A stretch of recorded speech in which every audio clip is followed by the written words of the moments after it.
ndabahaye mwirwe mwese nshuti banywanyi bacu mwebwe mubana natwe mu biganiro n'amakuru tubatunganiriza ngaha kuri Iyakure TV. Iyakure TV ni imbonesha kure imwe rudende ibashitsa ko amakuru yizewe, amakuru atosoye, amakuru aba yatohojwe n'itsinda ry'abamenyesha amakuru b'inzobere mu karere k'ibiyaga binini, maze tukayabashikiriza ku buryo bwihuse. Turi kwigenekerezo rya 13 ukwezi kwa gatandatu umwaka w'ibihumbi 2025. Iyakure TV yongeye gusubukura ibiganiro byayo bya minsi yose. Turamenyesha abanywanyi bacu bose baherereye mu karere k'ibiyaga binini ko ubungubu bashobora gukurikira ibiganiro n'amakuru bya Iyakure TV. Niba utarafyonda subscribe rero aka ni akaryo keza ko kubikora ndetse no gusangiza abandi aya makuru. Gukanda kuri subscribe ndetse no gukwiragiza ibiganiro byacu ni inkunga ikomeye kuri iyi mbonesha kure yacu Iyakure TV. Muri aya makuru yacu turababwira ko ibintu bikomeje kuba bibi cyane mu karere k'ibiyaga binini. Icyuka cy'intambara ndetse no kurebana y'ingwe bikomeje kwiyongera hagati y'u Rwanda na Repubulika Iharanira Demokarasi ya Congo. Amakuru atugeraho aremeza ko ubutegetsi bwa Tshisekedi ndetse n'ubutegetsi bwa General Neva arongoye igihugu cy'u Burundi bakomeje gutegura ibitero bigamije guhungabanya umutekano w'igihugu cy'u Rwanda. Ni mu gihe utwigoro twose tugamije kugarukana amahoro mu karere k'ibiyaga binini bigaragara yuko twaba turimo kugonga urukuta. Muri iyi minsi mu karere k'ibiyaga binini amaso yose ahanzwe i Washington, aho ibiganiro bigamije kugarukana amahoro hagati y'u Rwanda na Congo biriko birabera, ndetse Leta Zunze Ubumwe za Amerika zikaba zirimo kugira uruhara muri bino biganiro. Gusa amakuru yose arimo gutangazwa n'ibimenyesha amakuru bikomeye arerekana yuko ibi biganiro bya Washington bishobora gukubita igihwereye.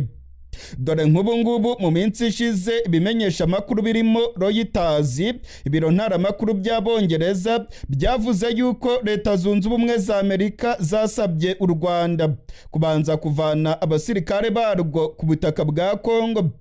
Ibimenyesha amakuru birimo Radio France Internationale nabyo byatangaje aya makuru bivuga yuko abadiplomate bababwiye yuko Leta Zunze Ubumwe za Amerika zasabye u Rwanda kubanza kuvana abasirikare barwo ku butaka bwa Congo. Radio France Internationale yo irarenga ikavuga yuko nta masezerano y'amahoro azasinywa hagati y'u Rwanda na Congo mu gihe Congo itaragirana ibiganiro n'abarwanyi ba M23. Abikweza ivya politike rero bakabona yuko ibingibi byari byitezwe, aho Amerika yari irimo guhuza u Rwanda na Congo nabyo ngo byaba bigiye gukubita igihwereye. Ayandi makuru kandi akavuga yuko ubutegetsi bwa Congo n'ubutegetsi bw'u Burundi nabo ngo barimo gutegura ibitero bikomeye bigamije guhungabanya umutekano w'u Rwanda. Iyi ngiyi ikaba ari iyindi ngingo yerekana yuko utwigoro two kugarukana amahoro ntacyo dushobora kugeraho, mu gihe ubutegetsi bwa Congo n'ubutegetsi bw'u Burundi bobo bakirimo gutegura ibitero bikomeye mu karere k'ibiyaga binini. Amakuru atugeraho avuye mu gisirikare cya FARDC ndetse no mu masoko yacu mu gisirikare cy'u Burundi aremeza yuko General Evariste Ndayishimiye ndetse na Perezida Tshisekedi ngo barimo gutegura ibitero bikomeye bishobora kubangamira umutekano w'igihugu cy'u Rwanda. Burundi na Repubulika Iharanira Demokarasi ya Congo bashyize hamwe imbaraga zabo bagamije kurwanya igihugu cy'u Rwanda, ndetse batangaje ku mugaragaro ko bazagaba ibitero ku gihugu cy'u Rwanda. Congo ishinja u Rwanda ko rufasha abarwanyi ba M23, ndetse Congo ikavuga ko abasirikare b'u Rwanda aribo binjiye ku butaka bwa Congo bagafatanya na M23 mu kwigarurira ibice byinshi mu buseruko bwa Congo. Perezida Tshisekedi yagiye atangaza ko azagaba ibitero ku butaka bw'u Rwanda. Gusa muri iyi minsi hari harimo kugaragara icyizere kuko Leta Zunze Ubumwe za Amerika zari zirimo gutegura amasezerano agomba gushyirwaho umukono.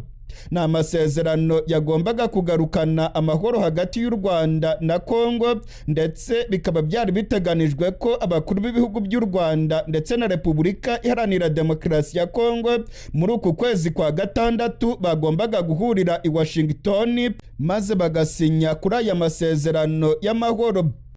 Mu gihe rero icyizere cyari cyose, hari amakuru yemeza ko icyizere cyatangiye kuyoyoka ndetse ko imyitwarire ya Repubulika Iharanira Demokarasi ya Congo nayo ngo irimo kubangamira cyane ibi biganiro bya Washington. Mu minsi ishize Olivier Jean Patrick Nduhungirehe, Minisitiri w'Ububanyi n'Amahanga w'igihugu cy'u Rwanda, yavuze ko imyitwarire ya Repubulika Iharanira Demokarasi ya Congo ishobora kubangamira ibi biganiro ndetse n'ibyari byitezwe kuva muri biriya biganiro birimo kugirwamo uruhara na Leta Zunze Ubumwe za Amerika. Amakuru atugeraho aravuga yuko Leta Zunze Ubumwe za Amerika ndetse na Repubulika Iharanira Demokarasi ya Congo basaba u Rwanda kubanza kuvana abasirikare barwo muri Congo. Ndabibutsa ko u Rwanda rutigeze rwemera ko rufite abasirikare muri Congo, ahubwo u Rwanda ruvuga ko rwashyizeho ingamba zikomeye z'ubwirinzi zigamije kuburizamo ibitero byose byaturuka ku butaka bwa Congo bigamije guhungabanya umutekano w'igihugu cy'u Rwanda. U Rwanda kuri iyi ngingo rwavuze yuko rudashobora kuvanaho ingamba zarwo z'ubwirinzi. Ndetse mu bihe bitandukanye Perezida w'u Rwanda Paul Kagame yavuze ko amahitamo yoroshye aho guhitamo inkunga z'amakungu ndetse no guhitamo umutekano n'imibereho myiza y'Abanyarwanda, Perezida Kagame yavuze yuko yahitamo umutekano w'u Rwanda ndetse no kurinda Abanyarwanda. Amahitamo ye rero aroroshye ndetse akaba yaravuze yuko ntawe uzamukangisha kumuhagarikira inkunga kugira ngo babe bahungabanya umutekano w'igihugu cy'u Rwanda. Muri iyi minsi rero amakuru arimo kutugeraho aremeza ko ubutegetsi bwa Congo bufatikanije n'u Burundi baba barimo gutegura ibitero bigamije guhungabanya umutekano w'igihugu cy'u Rwanda bifashishije inyeshyamba za FDLR. Izi nyeshyamba za FDLR, amakuru yatangajwe n'igisirikare cy'u Rwanda yemeza ko zibarirwa mu bihumbi 10.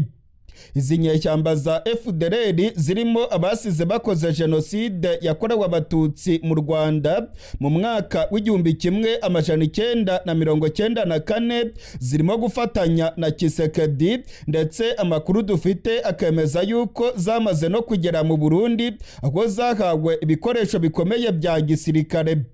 Hari amakuru avuga yuko izi nyeshyamba zishobora guhungabanya umutekano w'u Rwanda zinyuze mu ishyamba ry'ikibira. Iri ngiri rikaba rifatanye n'ishyamba rya Nyungwe hakurya ku gihugu kibanye cy'u Rwanda.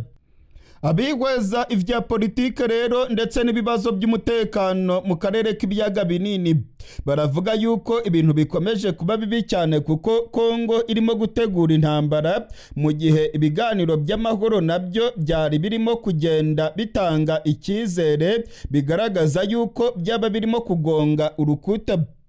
Abanyamerika baragaragara yuko barimo gushyigikira ubutegetsi bwa Congo, ndetse ngo Abanyamerika bakaba bashishikajwe no gushyira ibiganza ku mutungo kamere wa Repubulika Iharanira Demokarasi ya Congo.